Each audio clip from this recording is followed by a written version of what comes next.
Here's something a bit new. It's a warm-up, and this is a backwards question. So I am asking you in this warm-up, which is 2-space, because it's only got x's and y's, I'm asking you in this warm-up if you can take old school grade 9, 10, 11, and advanced functions lines and turn them into vector lines. So here's an equation, a scalar equation, or a Cartesian equation, and we're looking for a parametric equation. Remember what I said, if you watched it, on the equations of lines in R2, I have to do a vector equation before I do parametric equations. So there should be one for x and there should be one for y. So referring back to the last note,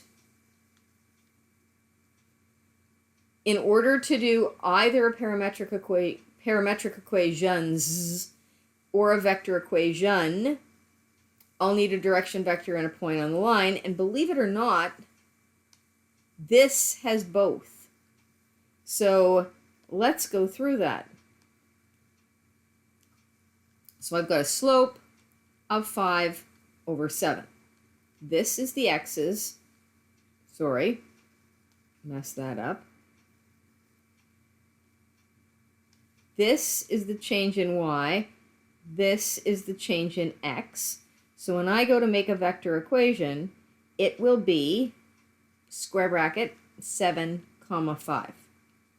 There is the alternative of doing square bracket -7, -5, two negatives making a positive, but I'm not sure why anybody would ever do that extra work.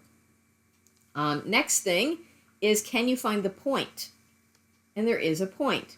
And that is because with this is a b. So b is equal to -3, and that is the same thing as the y-intercept. So we actually have a point 0, -3. So now I have everything I need to make myself a vector equation. A vector equation. So I'm going to use r this time because I don't think I've used that often. I take my point and I put it down first, whichever point I have, in this case this one, square bracket to say it's a point that's associated with 0, 0, plus, and then really you could pick whatever letter you wanted to here. We've been picking a T. The only letters you're not allowed to use if you decide to choose something else are X, Y, Z, or R. And now I need my direction vector, which is this. So there's a vector equation, and now I can move on to tearing it apart to make my parametric equations, because I have one for x and one for y. So x is equal to 0 plus 7t, and y is equal to -3 plus 5t. Now, yes, of course, you are allowed to say x is equal to just plain old 7t, and y would be exactly the same. And I just want to remind you that in textbooks for both of these, you will see this kind of stuff to say t isn't just anything, it's a real number. So there's your warm-up. All right, on to equations of lines in R3. It's kind of the same, only extension. So extending equations of lines in R2 to include R3, the summary is that if you're making a vector equation, it's just one step bigger. So you've got x, y, z, a point, x1, y1, z1, associating back to 0, 0, so it's written as a vector with components, plus t, and then you've still got a direction vector, so you still need the same criteria, where you've got an a, a b, and a c. Then when you make the parametric equations,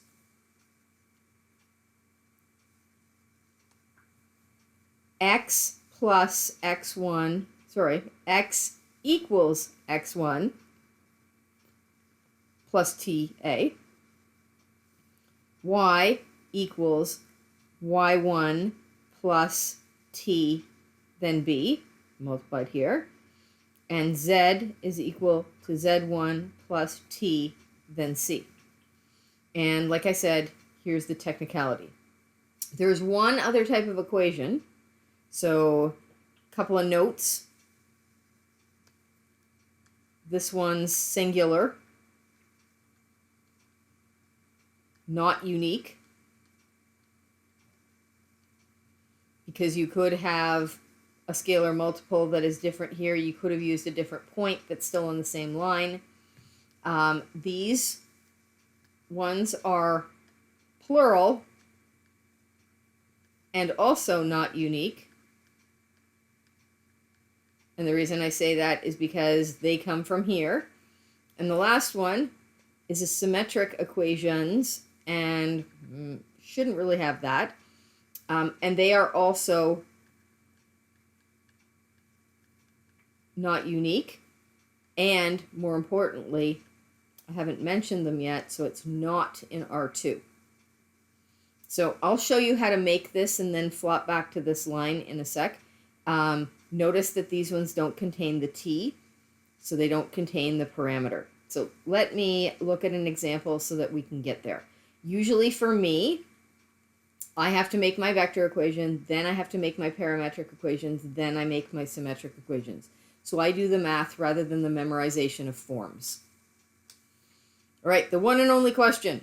Determine the vector, parametric, and symmetric equations of the line that passes through the points D with coordinates x equals -3, y equals 7, z equals 2, so 3 space, and E 11, 4, -9. You can pick whichever point you want. I'm going to pick this one only because the numbers are littler. Okay, so this is going to be the point that I pick to make it unique to me, but maybe not unique to you. The other thing I have to do is I have to find the direction vector. So I am going to find direction vector DE and keep this consistent, meaning when I go to minus, E comes first, and then D. And hopefully you can see why there is no Cartesian or scalar equation for R3, and that's because you can't do a slope with 3 numbers. So I'm subtracting 14, -3, -11. Those are my new components.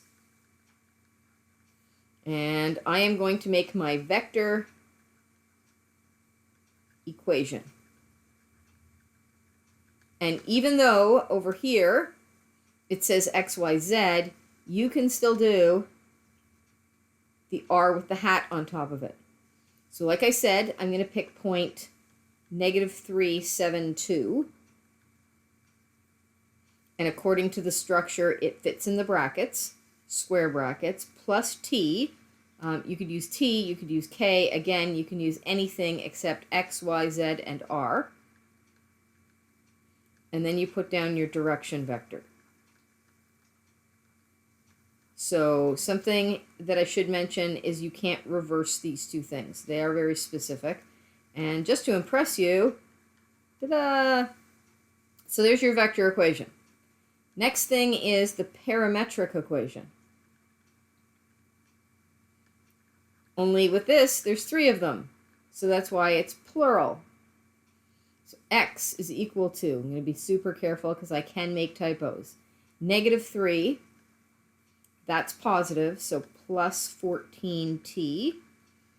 Y is equal to 7. That's negative, so subtract 3t. And last of all, z, that's 2. That's negative again, so minus 11t. And just to impress you, ta-da. All right, now the new stuff, the symmetric equations. I am going to show you the steps to how these things come about so you know the math. Of course you can memorize this. You might be able to, I can't. So I'm going to use this space off to the side to do my work, and I'll put my therefore statement here, or my summation of where I'm going to put this. So it's symmetric equation, and it's going to have 3 parts to it. One for the x, one for the y, and one for the z. One for the x, one for the y, one for the z, with equal signs in between. So here's how you do it. You take this, you pull the 3 across the equal sign, divide by 14, divide by 14, part of your symmetric equation is now x plus 3 over 14. Equal sign. Move along. Y, pull the 7 across the equal sign, changing it from a add 7 to a subtract 7. Divide by -3, divide by -3. Part 2, after the equal sign, y minus 7 divided by -3. Lost that part here. And then finally, z, bring the 2 across the equal sign, divide by, carefully, -11, -11. Part 3, after the second equal sign, z minus 2 is equal to -11. So that is the symmetric equation. That's why the parameters aren't there. You've basically, in this case, got t by itself, got t by itself, got t by itself. So all of these equal t, but you don't write that. So there is another way to write this. And I just want to tell you, and it happens in this section and this section. Not this one, because this one doesn't have a negative denominator. So this one's going to stay the same. And mathematically, if I move this negative into the numerator, this y becomes negative and this 7 becomes positive. So you are allowed to write it like that. Equals. Same deal here. The z becomes negative, the 2 becomes positive. The negative is eliminated from the denominator. So you do have 2 separate ways to write this, so you may see both of those. That's not the non-unique part of it. The part that makes it not unique is your symmetric equations come from this, which come from this, and you could have had a whole new solution with a different point. Or you could have made this 28, -6, -22. You could have doubled everything there.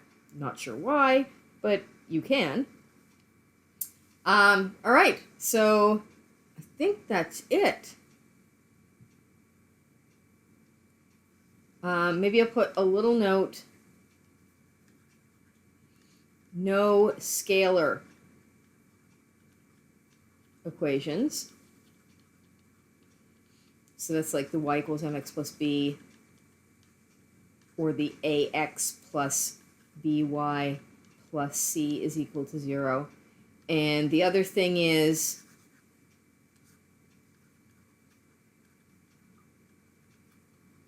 a scalar equation and a Cartesian equation are exactly the same thing. Cartesian meaning it's on the xy axis. All right, so there you go. Just going to check back before I leave you. 437 to 439. 437 to 439. I don't know if you remember in the last part of the Cartesian vectors unit, I had to separate into R2 and R3. I have evidently done that. This is R3. The last note was R2, so I had to separate them.